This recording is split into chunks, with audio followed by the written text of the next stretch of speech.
On this channel, I talk about claims of psychic ability, telepathy, clairvoyance, that sort of thing. And I've been asking whether it's really true, as some people say, that nothing like that has been properly demonstrated, ever, despite the best efforts of scientific researchers. Because I've spent a lot of time reading the research literature, and I can't really square that claim with what I find there. In at least some experiments, the effect seems quite clear and unambiguous. And really the only way to explain it is by saying that somebody cheated or made the whole thing up. The one I'm going to talk about here is a case in point, and I'll be interested to know what you think. If we're not prepared to accept it as evidence, what exactly do we have to do to explain it away? Hello, my name's Robert. I'm a journalist and former editor of the Psi Encyclopedia, which gives in-depth information about anomalous experiences and the scientific investigation of them. And by the way, if you find these talks helpful, do please click like and subscribe. It really does help. In this video, I'm talking about card guessing, which for a while was the main method researchers used to look for evidence of ESP, aka extrasensory perception. They started doing it as long ago as the late 19th century, using ordinary playing cards or making their own cards with letters or numbers. But in time, they realized they needed something designed specifically for this kind of work. So in the 1930s, they came up with the famous ESP cards with their easily recognizable symbols. You've probably seen them: a circle, a cross, three wavy lines, a square, and a star. 5 of each, making a pack of 25. The basic idea is simple. One person goes through the pack, turning up the cards one by one, and the other tries to guess the symbol on each card. If the first person is looking at the card, that would be a test of telepathy. The guesser is, in theory, picking up mentally what the other person is seeing physically. But there's another possibility. The person handling the cards can pick one up and place it face down without looking at it. And in that case, it becomes a test of clairvoyance rather than telepathy, because no one knows what the card is. The information, if it's being obtained at all, isn't coming from another mind. So how do you make a judgment about this? If you go through a pack of 25 cards, by chance alone, you'd expect to get about 5 right. Sometimes you might get more, sometimes less, but over time, the average will settle around 5. So if someone is scoring well above that, not once but consistently over repeated tests, then that becomes interesting. And if there's no normal way for them to get the information, you might begin to suspect that something else is going on. This approach was pioneered by a man named J.B. Rhine at Duke University in the US. Rhine was interested in psychic phenomena because he believed they seemed to occur in real life, and he wanted to see if they could be produced under controlled laboratory conditions. He'd actually been trained as a botanist, and botany was one of the first sciences to rely heavily on statistics, so it was something he knew a lot about. Instead of relying on a few striking anecdotes, the idea was to generate large numbers of card-guessing trials and analyze the results mathematically. If someone kept beating chance by a large enough margin, he thought, that would speak the language of science, and other scientists would start to see the point. He commissioned a colleague, psychologist Carl Zener, to design the famous symbol cards. Then he began testing volunteers, who were often students. And to begin with, the results were discouraging. Most people scored exactly as chance would predict, around 5 hits per pack. Didn't look good. But then he found a few people who seemed able to do better than chance, some of them repeatedly and over long periods. The standout star was a theology student named Hubert Pearce. Rhine had given a talk to divinity students about his work, and Pearce was one of them. And afterwards he came up to say that his mother had psychic abilities and that he'd seen them in action. So Rhine asked him, "Do you have them too?" Pearce said, "Yes, but I'm afraid of them." Rhine told him he didn't need to be afraid because they were investigating the subject in a controlled setting. So Pearce agreed to be tested. And it turned out he was good at it, seriously good. One day, Pearce dropped by Rhine's office, and Rhine casually started turning up cards for him to call. Pearce apparently wasn't in the mood and kept getting them wrong, which was unusual for him. He was highly competitive. Rhine knew that, so Rhine decided to provoke him. He said, "I'll bet you $100 you can't get the next one right." Pearce got it right. So Rhine said, "All right, another 100 says you can't do it again." Pearce got that one right too. And so they went through the whole pack Rhine offering him $100 for every correct guess, and Pearce called all 25 cards correctly. No money actually changed hands. The amount would have been roughly equivalent to Rhine's annual salary. But the real point was the sheer improbability of anything like this happening by chance. Rhine calculated the odds at nearly 300 quadrillion to 1. Now, obviously, this wasn't a formal experiment carried out under controlled conditions. It was just an anecdote, not scientific evidence. What did get people's attention was a series of formal experiments that Pearce took part in later, and that's what I want to focus on here. The reason these experiments matter is not just that Pearce scored highly, it's that he was in a different location from the cards themselves. So why is that significant? One of the standard worries in ESP research is what's called sensory leakage. Suppose one person, call them person A, is trying to guess something known to person B, and the two are in the same room.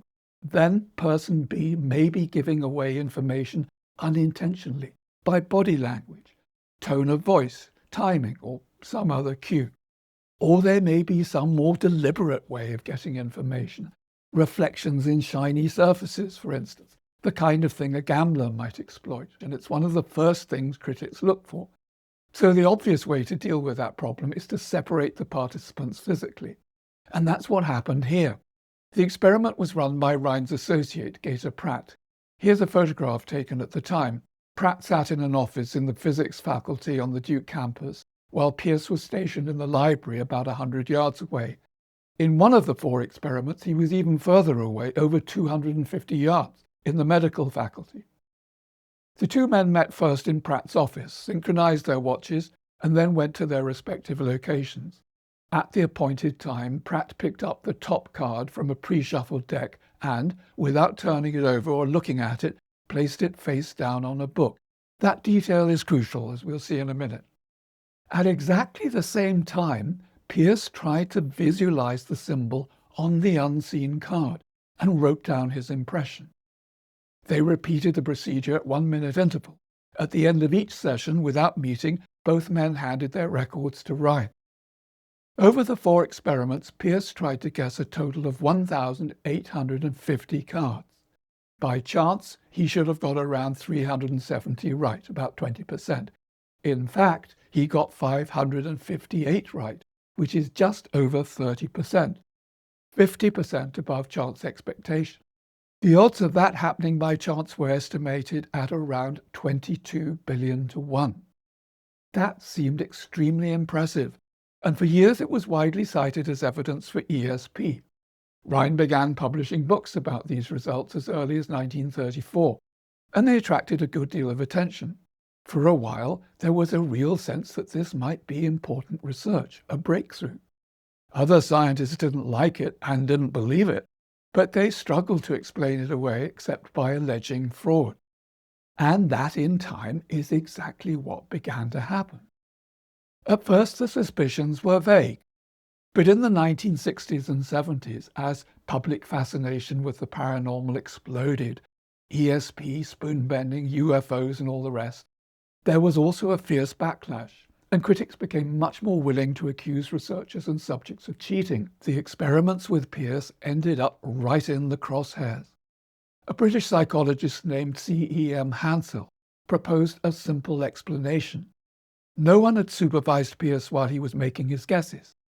So, Hansel said, what was to stop him leaving his seat in the library, assuming he'd even gone there in the first place, cross the courtyard to the physics faculty, run up the stairs, walk down the corridor to the office where Pratt was sitting, then stand outside in the corridor looking through a glass panel in the partition wall while Pratt turned up the cards. Hansel also noticed a trapdoor in the ceiling. Perhaps, he suggested, there was a loft space above the office, and Pearce had somehow managed to get up there and spy through the opening. Now, other investigators later visited the building and disputed that any of this was physically possible. But Hansel's larger point was different. He wasn't necessarily claiming to know exactly how Pearce cheated.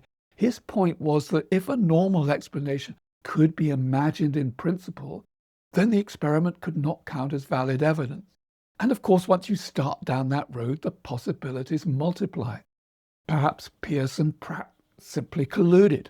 Perhaps Rhine himself was in on it. Perhaps the whole thing was an elaborate fraud. This is one of the things that so often happens in parapsychology. Apparently good evidence of a psychic effect can be neutralized by suspicions that don't actually have to be substantiated. Now, if you've watched any of my other videos on this, you'll know that I tend to side with the researchers on this. And this is why. Mainstream science generally assumes that consciousness is produced by the brain, which would make it very hard to find a mechanical basis for ESP, if not impossible. But there's another way of looking at this, that consciousness is non-local, a fundamental part of nature, and that the brain doesn't generate it, but somehow connects with it. If you take that possibility seriously, then ESP at least becomes more thinkable. What I personally find harder to believe are the elaborate cheating scenarios that critics come up with to avoid that conclusion, because it's always a bit more complicated than they make out. According to Rhine, Pearce had been producing high scores for over a year, so if Hansel is right, Pearce must have been deceiving Rhine and his colleagues repeatedly over a long period, using some pretty cool conjuring tricks. And then there's the practical problem.